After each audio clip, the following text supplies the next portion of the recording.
Χαμόγελα υποδέχθηκαν την επανασύσταση των Υπουργείων Τουρισμού και Ναυτιλίας οι επιχειρηματίες των κλάδων αυτών, οι οποίοι ωστόσο ζητούν άμεσα μέτρα και ασφιχτικά χρονοδιαγράμματα από τους νέους υπουργούς Όλγα Κεφαλογιάννη και Κωστή Μουσουρούλη. Στο ρεπορτάζ της Δώρας Βογιατζάκη θα δείτε ότι η ναυτιλία και ο τουρισμός συνεισφέρουν τα μέγιστα στην εθνική οικονομία και έχουν τις δυνατότητες να αναδειχθούν πρωταγωνιστές της ανάκαμψης. Ναυτιλία και τουρισμός στα όπλα της Ελλάδας στη μάχη της ανάκαμψης. 14 δισεκατομμύρια ευρώ ήταν το ναυτιλιακό συνάλλαγμα που εισέρευσε στην Ελλάδα το 2011, καλύπτοντας το 51% του εμπορικού ελλείμματος της χώρας. Η συμβολή της τουριστικής οικονομίας στο ΑΕΠ την ίδια χρονιά έφτασε το 16,4%. Και οι δύο κλάδοι, παρά το δυσμενές οικονομικό περιβάλλον, μπορούν να αναπτυχθούν περαιτέρω. Γι' αυτό και η επανασύσταση των αυτόνομων Υπουργείων Ναυτιλίας και Τουρισμού γεννά ελπίδες. Μελέτες που έχουν γίνει δείχνουν ότι η συμβολή της ναυτιλίας στο ελληνικό προϊόν και στην ελληνική απασχόληση μπορεί να διπλασιαστεί, είναι και να τριπλασιαστεί ακόμα σε σχέση με τα σημερινά δεδομένα. Μέχρι το 2019 η απασχόληση στην τουριστική οικονομία μπορεί, σύμφωνα με το Σύνδεσμο Ελληνικών Τουριστικών Επιχειρήσεων, να αυξηθεί κατά 360.000 άτομα σε σχέση με τις 758.300 θέσεις εργασίας που είχε το 2011.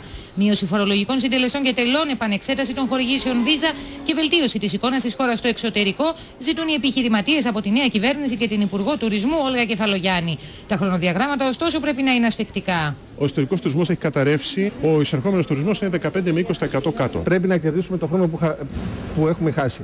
Θεωρώ ότι μπορούμε να τα καταφέρουμε, αρκεί να λύσουμε 2-3 πράγματα άμεσα, όπως το ΦΠΑ, όπως η συνθήκη Σέγγεν.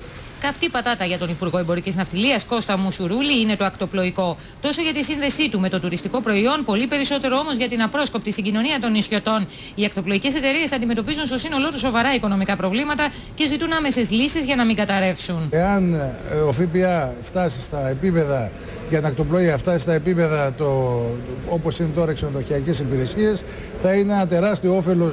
Η ελληνική ποντοπόρος ναυτιλία έχει επιδείξει πάντως θαυμαστές αντοχές παρά την κρίση. Ο ελληνόκτητος στόλος, σύμφωνα με τα στοιχεία του Μαρτίου, μπορεί να είχε οριακή μείωση σε αριθμό πλοίων, παρουσίασε ωστόσο αύξηση 2,5% στη χωρητικότητα. Οι Έλληνες εφοπλιστές έχουν υπό τον έλεγχό τους πάνω από 4.000 πλοία, απασχολούν άμεσα 12.000 εργαζόμενους και έκαναν επενδύσεις 9 δισεκατομμυρίων το 2011. Πιστεύω ότι όλη μαζί η ναυτιλιακή κοινότητα που είναι πάντα ενωμένη θα μπορέσει να προχωρήσει και να εκπροσωπήσει επαξίως την Ελλάδα στο εξωτερικό αυτή την εποχή που το χρειάζεται περισσότερο από ποτέ. Και το 2011 η ελληνική ναυτιλία παρέμεινε πρώτη διεθνώς με στόλο 3.325 πλοίων που αντιστοιχούν στο 15% της παγκόσμιας χωρητικότητας. Η ελληνική σημαία κατέχει την 7η θέση παγκόσμια και τη δεύτερη στην Ευρωπαϊκή Ένωση.